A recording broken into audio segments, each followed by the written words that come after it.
Llena tu corazón de paz y alegría con el Padre Eduardo Hayen. Hola, ¿qué tal? En esta serie de catequesis hablaremos sobre los secretos de la vida espiritual. Pero, ¿de qué vida espiritual estamos hablando?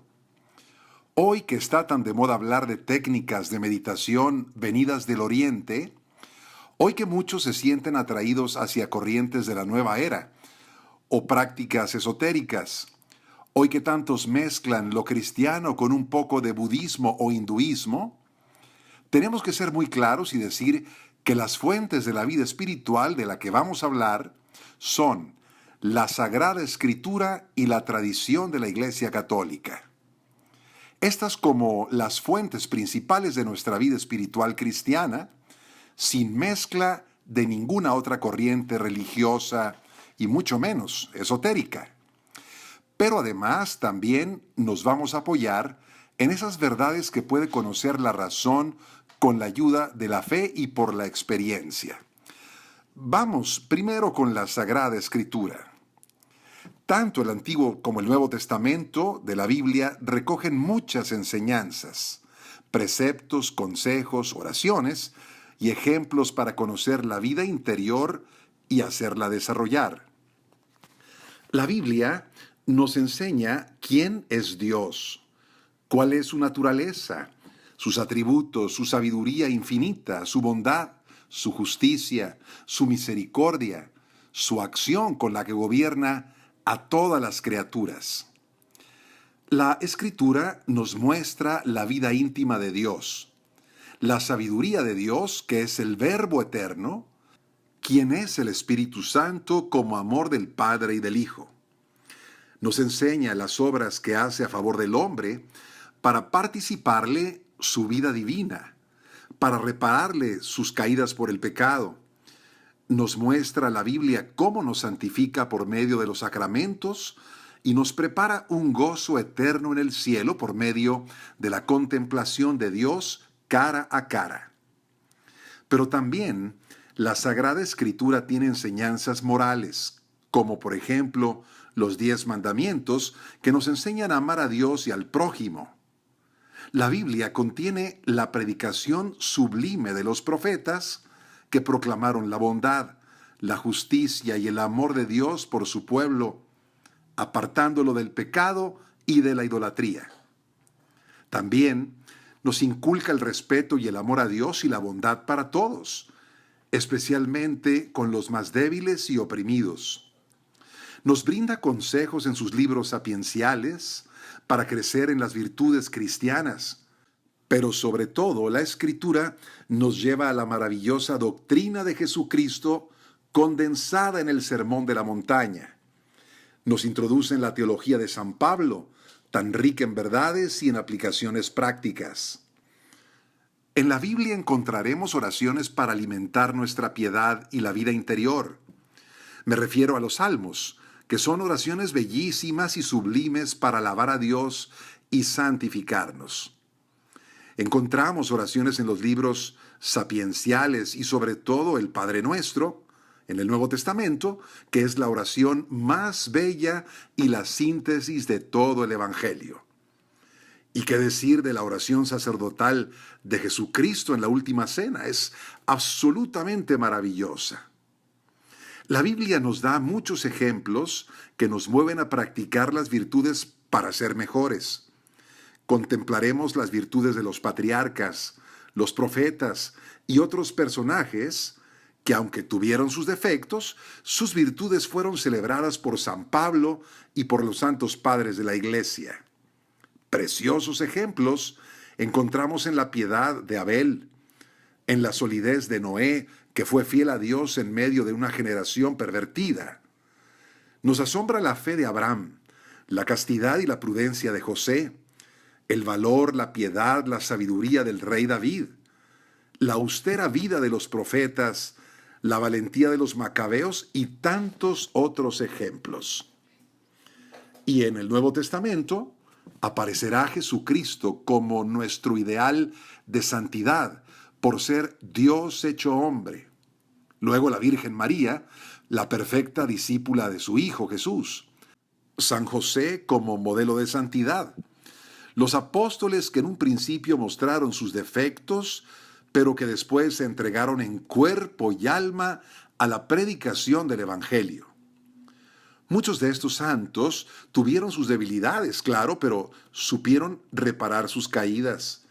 Y sus ejemplos nos muestran cómo podemos reparar las nuestras.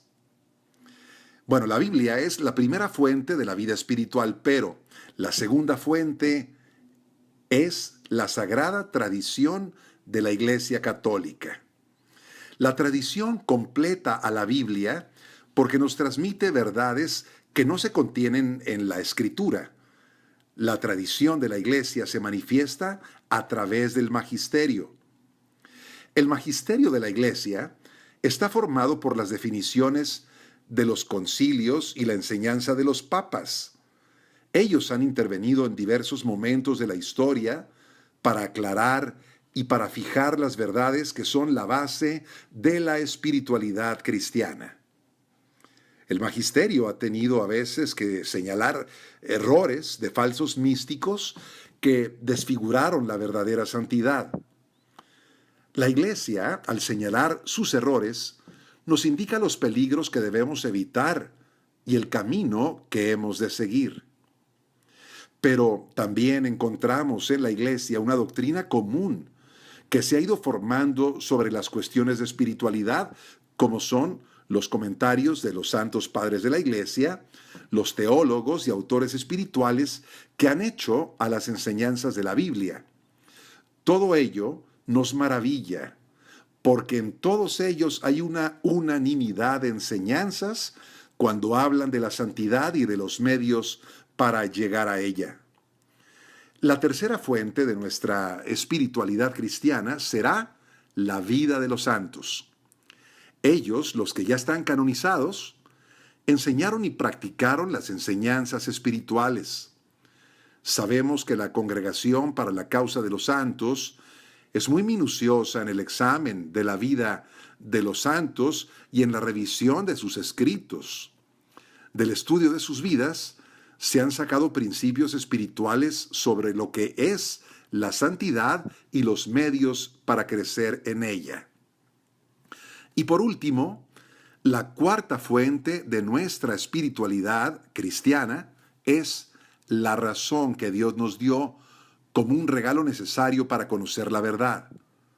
Pero es importante que la razón, para no perderse, sea guiada por la luz de la fe y apoyada en la experiencia psicológica. Nuestra inteligencia recoge, interpreta y ordena los datos que vienen de la Biblia y de la tradición de la Iglesia. Juntos forman un todo. Hay que saber que los libros de la Biblia fueron escritos en un ambiente y por ciertas personas. Bueno, es necesario recoger entonces esas enseñanzas, agruparlas, interpretarlas a la luz de todo el conjunto de verdades cristianas. Luego se sacan conclusiones y aplicaciones para la vida humana. Y por último, se realiza una síntesis amplia. De esa manera tenemos una verdadera ciencia sagrada, la ciencia espiritual. Pero también toca a la razón aplicar las reglas de la vida espiritual para cada persona en particular. Todos tenemos diversos temperamentos, caracteres, edades, sexos, condiciones y estados de vida particulares. Cada persona es diferente y la gracia actúa diversamente en cada uno. Puede haber enfermedades nerviosas en las personas o estados morbosos que influyen en el espíritu y en la voluntad. Por eso se necesita también el discernimiento de la psicología. Nos damos cuenta de que la espiritualidad cristiana no es algo vago, ni debe de mezclarse con otras corrientes de espiritualidad oriental o de otras religiones. Es una herencia preciosa que se ha construido a través de muchos siglos con el apoyo de la Sagrada Escritura, la sagrada tradición de la Iglesia, las vidas de los santos y la razón junto con la psicología para ser una verdadera ciencia sagrada y un auténtico alimento del alma. Así que abramos el corazón como niños hambrientos de Dios, recordando que Jesús dijo: Yo te alabo, Padre, Señor del cielo y de la tierra, por haber ocultado estas cosas a los sabios y a los prudentes y haberlas revelado a los pequeños. Que tengas muy bonito día, paz y alegría en tu corazón.